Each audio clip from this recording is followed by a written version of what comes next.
modèles. Berceau de l'automobile, siège de géants de l'industrie, c'est la vitrine d'une économie florissante. Mais pour comprendre comment bat le cœur industriel de cette région, il nous faut prendre un peu de hauteur. Survoler le canton du Hohenlohe, à 1 heure de Stuttgart, passer ses châteaux, et vous découvrirez au milieu des champs des usines qui poussent comme des champignons. C'est la force de frappe de l'industrie allemande. Un monde étonnant où des entreprises familiales indépendantes des puissances financières ont réussi le tour de force de devenir des multinationales, des leaders mondiaux dans des secteurs de pointe. Imaginez plutôt, le taux de chômage ici est de 4%, presque le plein emploi. À la sortie d'un de ces villages, la maison EBM Pabst fait figure de pionnière. 3000 salariés travaillent dans cette usine, 11 000 dans le monde entier. Le secret de cette maison, c'est d'avoir tout misé sur l'innovation. C'est l'obsession quotidienne de Hans Beilke, son PDG. Aujourd'hui, l'entreprise est numéro 1 mondiale dans la fabrication de ventilateurs. Chiffre d'affaires, 1,5 milliard d'euros, 30% de plus que l'an passé. 70% de la production est exportée dans le monde entier. Ce que le patron chouchoute le plus dans son entreprise... Bonjour, messieurs, dames. Est-ce que vous avez un modèle de notre ventilateur à énergie renouvelable? Ce sont ses ingénieurs. Il est derrière. Ok. C'est la crème de la crème. Ce sont les gens qui inventent, qui ont de nouveaux idées, qui résolvent les problèmes qu'on a dans le marché. C'est ça. Pour eux, Hans Beilke met le paquet. Il consacre 10% du budget à la recherche, emploie 600 ingénieurs payés 5 000 € en moyenne pour créer de nouveaux produits tous les 6 mois. Ici, chez EBM Pabst, on respecte vraiment notre travail et on nous donne l'impression de pouvoir changer le monde de la technologie. Leur dernière invention, la voici. Un ventilateur à basse consommation, fabriqué avec des matériaux recyclés. L'alentour ici, comment on appelle ça, la boîte, est faite avec un mélange de bois et de plastique. Ça, c'est un produit innovant. C'est un produit très innovant, un produit green tech. Surtout que ça correspond beaucoup avec notre mentalité verte dans l'entreprise. L'objectif est surtout d'avoir toujours une longueur d'avance sur ses concurrents.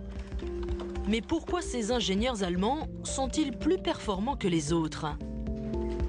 Nous finançons le salaire d'un professeur pour 10 ans, par exemple. Ça nous garantit que nous avons des étudiants ou bien des ingénieurs qui correspondent au niveau dont on a besoin. Bonne journée à tous. L'entreprise ne recrute pas ses ingénieurs à l'autre bout du monde, mais elle les forme à 10 km seulement de l'usine. À Künzelsau, une commune de 15 000 habitants qui abrite l'un des meilleurs instituts universitaires de la région. Le professeur payé par l'entreprise, le voici, Eckhard Lacker. Dans sa salle de classe, entièrement financée par le numéro 1 des ventilateurs, une vingtaine d'étudiants suivent ce matin un cours très pointu sur la gestion de l'énergie. Je vous remercie pour votre attention.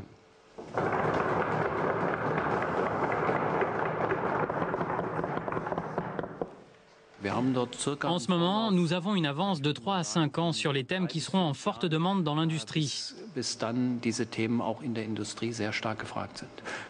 pour cela que tous les élèves qui commencent aujourd'hui des études de gestion d'énergie n'auront aucune difficulté à trouver un emploi.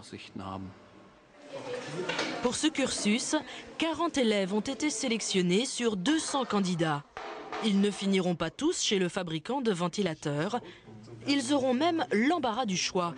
Les entreprises se les arrachent en ce moment, car l'Allemagne commence à manquer d'ingénieurs. Les entreprises viennent à nous, se présentent, nous donnent des cadeaux, des brochures. Chaque semestre, les entreprises organisent un salon ici à l'IUT et elles nous expliquent tout ce qu'elles font. Former la fine fleur de l'ingénierie et la façonner aux exigences de l'entreprise. C'est la même politique que le PDG mène envers les ouvriers. Comment vous vous appelez? Ah, Marcus. Et toi, Sophia? La botte secrète du patron, ce sont les apprentis. Ils sont en première année d'apprentissage. Des jeunes que l'entreprise forme dès l'âge de 16 ans, en alternance avec l'école. La formule existe en France, mais en Allemagne, c'est loin d'être une voie de garage, c'est même une institution. Cet apprentissage qui est soutenu par l'État, ça a été inventé en Allemagne. Et c'est mieux quand on commence tout en bas et qu'on grimpe l'échelle après. Il gagne environ 800 € par mois, une main-d'œuvre bon marché, à qui l'entreprise insuffle l'esprit maison. On compte 1,5 million d'apprentis outre-Rhin, c'est 3 fois plus qu'en France. Mon école a organisé une journée sur l'apprentissage. L'entreprise EBM était présente et j'ai postulé parce que je trouvais le produit vraiment intéressant.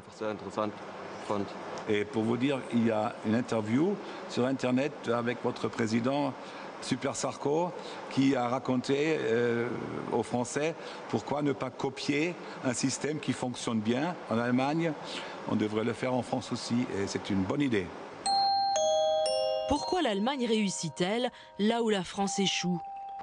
Hans Beilke a travaillé 20 ans dans notre pays et il a bien sa petite idée. Les Allemands travaillent jusqu'à l'âge de 67 ans ou même plus parfois. Et les Français, ils font la grève quand on leur dit qu'il faut travailler un peu plus longtemps. Les Allemands, ils sont peut-être moins râleurs que les Français.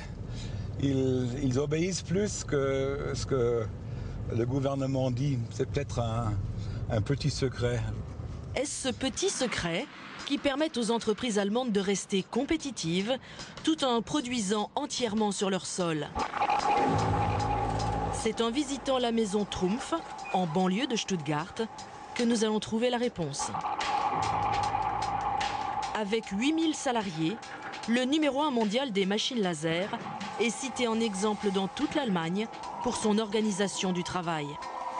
Pendant la crise, le personnel a accepté du chômage partiel, une baisse de 7% de ses salaires et des horaires très flexibles en fonction des commandes. Le tout en échange de la garantie de l'emploi. Une flexibilité difficilement imaginable en France. Celle qui a convaincu les salariés de signer cet accord, c'est Renate Luxa, la syndicaliste maison.